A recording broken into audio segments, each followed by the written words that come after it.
What's up guys, Kyle and Stacy here from SABHeliDivision, and today we're going to talk about the RAW 700 Nitro. I have a fresh kit here in front of me, and today I'm going to talk about some of the design features that I love. Stuff that makes it easier to build, maintain, and why it flies so good. So, let's get into it. The first design feature that I really like is how the blade grips and the blade grip arms mount on the outside of the blade grip itself. So I have one assembled here, and I actually have a little quick tip for you guys. If you're out at the field and let's say you have like a bad auto and it tips over, sometimes even though these are keyed into the grip itself and there's a screw attaching it, they can kind of twist a little bit but still be tight. So something that I normally do, and might not be totally recommended, but I do it myself, is I'll put some green Loctite on the inside of the grip arm itself, and then I will Loctite the bolt itself and then attach it that way. The reason I do this is if I have a tip over auto or even a light crash, the green Loctite on the grip arm will help prevent the grip arm from moving. Because if you crash and let's say it's just blades and you have a set of blades with you at the field and you can get the machine back going again, these can be out of whack and then you got to track your blades again, and that can just be a big pain in the butt. So that's one thing I like, as well as a little bit of a pro tip. But the nice thing about the blade grips going from the outside is even if they completely bend and you really got to change them, you don't have to take the head all apart. It's easy to build, and SAB has different lengths of these. They have the 27s, which is stock, and then I think 24 millimeter. I could be off on that, but you can change the way the heli feels that way. I usually stick with the stock ones. I think it feels great that way, but yep, that's the first design feature that I really like. All right, the next design feature we're going to talk about today is the clutch stack, the clutch bell, and the fan itself. It's the exact same design as the Black Nitro was back in the day. Just the nice thing about it is that everything lives on one shaft. So when it comes to alignment and just everything spinning nice and true and round, it makes it super easy to assemble. So it starts with the silver piece right here. The clutch mounts to that, the fan to the other side. Simply take the clutch bell, slide it over the shaft itself, take everything here, spin it on by hand, and then when it comes to the engine, you just spin this on right here until it's tight. Obviously, you're going to want to use a crank lock, such as the SAB one. I think this might be the SAB one. Either way, use something in there to get it nice and tight. The reason I like this is I really don't want to mess with it. I don't want to make sure it's spinning true and round and all that. I just like throwing it together and going to flying, and that's what this engine unit allows. I've never had any vibration issues or anything like that. Across the Black Nitro to the Kraken Nitro to a couple RAW Nitros now, we're probably at like 10 plus machines, and I just throw it together and it just simply works. That's what's nice about this thing, is you just build it and it'll just be fine. Some people like to get a little bit more nitpicky and make sure everything is perfectly aligned. What you can do with that is using a dial indicator. When you tighten these pinching screws here, you can change how you tighten them and go in different orders and everything to make sure it's absolutely 100% perfectly straight. I've never once done that, and in my experience, I've never had any negative outcomes from it. Just throw it together, tighten it down, and she's good to go. But here is the completed engine unit minus the fan shroud, but you can see it just goes together really simple. Nice little motor mount, 4 bolts holding it on, pretty standard. But this is the heart of the RAW Nitro. This is everything you need for the engine right here. Like I said, aside from the fan shroud, which is just the plastic housing to go around the fan and everything, and to hold the motor, or the throttle servo itself. But this thing's just pretty dead simple. It's really easy to work on if you ever have to.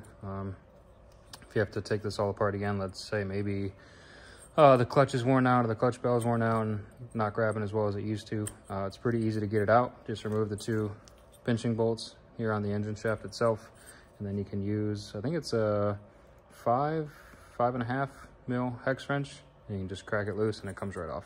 Obviously, if you use a crank lock, it's the only way to do it. But it's really easy to service and take out of the machine. I mean, to go in and out of the frame's only 4 bolts total, and it's out pretty quick. So this is it, using the Nick Maxwell MaxGlow head on my 105 this time around, just to try it out. But there it is. There's the engine unit ready to go in. All right, and here we have the completed engine unit with the fan shroud on. governor sensor installed. If you run the governor sensor on this side like I do, you do have to Dremel the fan shroud a little bit. It's hard to see from here, but you just kind of cut half a moon in there for the sensor to fit. This is a Spartan sensor installed in here because they just plain work. Obviously no throttle servo or muffler installed just yet, but I did cut the fan shroud just so I have access to both glow plugs, since I am using the Nick Maxwell Max Glow head here with 2 plugs. So just a little modification, but now it's ready to go on the machine. Still got to find a pipe for it and find the throttle servo, but she is assembled and ready to go. It's just 4 bolts in and out, super easy. You don't have to really take anything else out to get this thing in and out of the machine. So if you have to change a bearing or something or anything to the engine, it's really easy to get in and out. I really like the fuel tank design on the RAW Nitro because, for one thing, it's huge. You can get nice long flight times out of it, and it's really easy to work on and build. Just a couple of standoffs to go through it. It's got good support, so there's not a lot of vibrations getting sent through the tank, so you don't have to worry about the tank foaming or anything like that. And the kit comes with a fuel magnet, so you can fly until there's literally no fuel left in the tank, which is a really nice feature because not every machine these days comes with a fuel magnet or a fuel clunk or anything. So kudos to SAB. The last fundamental design feature I want to talk about today is the fuel tank. Like I said in the previous clip, it is a dampened fuel tank, which helps filter out vibrations from the engine that's mounted directly in front of it. In my experience, I have no issues with the fuel foaming or the fuel bubbling, which in turn makes the engine run better, happier, and produces more power. The other nice thing about the tank is it's really easy to install and remove. So a pretty typical thing with nitro helis, and this has nothing to do with the RAW Nitro or any SAB Nitro, is from time to time you got to change the fuel lines or change the fuel magnet or whatever. Like, that's just a pretty typical thing with nitro helis. And SAB made it super easy to remove and reinstall the tank. Simply remove these 3 screws from each side and the tank just drops down. You don't have to remove your landing gear. You don't have to do anything with the frames. Just take these 3 bolts out on each side of the frames, tank drops down, you can do whatever you have to do, pop it back up, reinsert the screws, and you're good to go. Look at this thing. Done, ready to fly, looking pretty. Got some Theta DH1 servos in it. These are the low profile full-size servos with a Razor T1 tail servo. This thing's just ripping, ready to go. With an OS 105, and like I showed before, it's got the Nick Maxwell Max Glow head on it with the dual plugs. And this thing is just beautiful. She's still clean.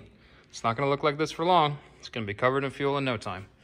But really pumped to go fly this thing and see how she sounds. I have an OS power boost pipe on it. It's just what I had. It works well. There's nothing special about it. It just plain works. So there she is, ready to go. And that's it. The machine is done and ready to fly. Obviously, this wasn't really a tutorial on how to build the RAW Nitro, but more so, I just wanted to talk about a few key components that I think really set this machine apart from everything else on the market. I don't have as much free time anymore these days to build and wrench on machines, so when I do find time, I just want to build it and get it done. And from box to ready to fly took me exactly 8 hours, and with a lunch break in between. Now granted, I probably have more experience with SAB machines than most other folks, but still, from box to literally put a receiver pack on, fire it up, and go fly took 8 hours. And I think that's a true testament to how simple and easy it is to work on this machine. I didn't have to modify anything, I didn't have to cut anything. Each part just fit exactly as expected, and the machine just went together perfectly smooth. So I think that's what stands out to me the most. Is yeah, there's some really cool design features on this machine. There's some really cool things that make it fly really, really well. But at the end of the day, you just want a machine that you can build and rely on. And that's what the RAW Nitro is. You build it to the manual, and I promise this thing's gonna exceed your expectations and put a smile on your face every time you fly it. So, thank you guys for watching. Hope you learned something from it. If not, maybe next time. See you next time.